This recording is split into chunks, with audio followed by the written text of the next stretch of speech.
Aspergilloma या fungus ball का इलाज क्या होता है, क्या ट्रीटमेंट दे सकते हैं? मेजॉरिटी ऑफ पेशेंट्स जो हमारे पास आते हैं एस्परजिलोमा की डायग्नोसिस के साथ, उनकी हिस्ट्री होती है कि वो पिछले कुछ हफ्तों से या कुछ महीनों से या कई बार कुछ सालों से एंटी फंगल दवाई खा रहे होते हैं। जो कॉमन दवाइयाँ वो खा रहे होते हैं या तो आइट्राकोनाजोल होती है या वोरिकोनाजोल होती है।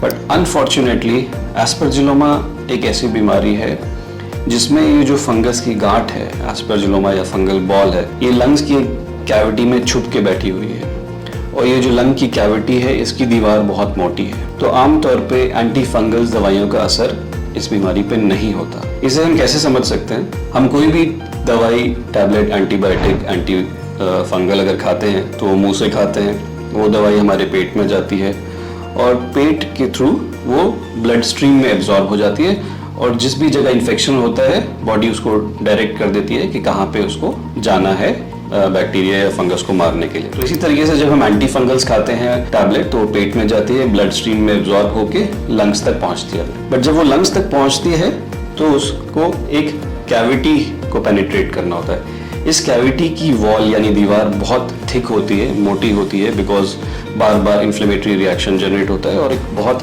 थिक वॉल होने की वजह से जब दवा वहाँ ब्लड से पहुँचती है तो उसे पेनिट्रेट करके फंगस तक नहीं जा पाती। इस वजह से एंटी फंगल्स महीनों सालों तक खाने के बावजूद ये फंगस बॉडी से नहीं जाती है। इसका जो एकमात्र कंप्लीट इलाज है वो होता है एस्परजिलोमा की सर्जरी। एस्परजिलोमा या फंगस बॉल को सर्जरी करके बॉडी से निकाल दिया जाए। एस्परजिलोमा यूजुअली लंग के किसी एक पर्टिकुलर हिस्से को इफेक्ट करेगी। मोस्ट कॉमनली उसकी प्रेडिलेक्शन होती है लंग्स के ऊपरी हिस्सों में होने की, बट कहीं और भी वो पाई जा सकती है। तो जिस भी हिस्से में एस्परजिलोमा बना होता है या फंगल बॉल बनी होती है उसे सर्जरी करके निकालना होता है। तो कई बार उसके लिए एक छोटी सर्जरी जिसको वेज रिसेक्शन या सेगमेंटेक्टमी बोलते हैं वो करते हैं। अगर वो किसी एक पूरे लोब को इन्वॉल्व कर रही होती है तो लोबेक्टमी करते हैं। अगर 2 लोब्स को इन्वॉल्व कर रही होती है तो बायलोबेक्टमी करते हैं। और बहुत रेयरली अगर पूरे लंग को इन्वॉल्व कर रखा होता है तो कम्प्लीटली उस लंग को निकालना पड़ता है, जिसको हम न्यूमोनेक्टमी बोलते हैं।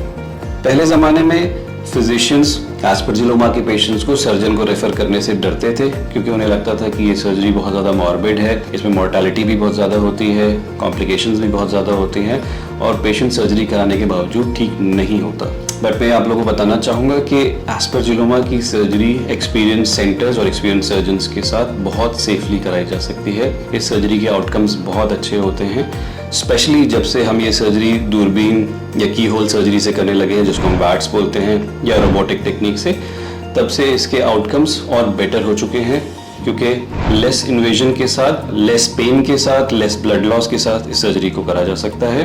पेशेंट को घर जल्दी भेजा जा सकता है और एक सक्सेसफुल आउटकम अचीव किया जा सकता है।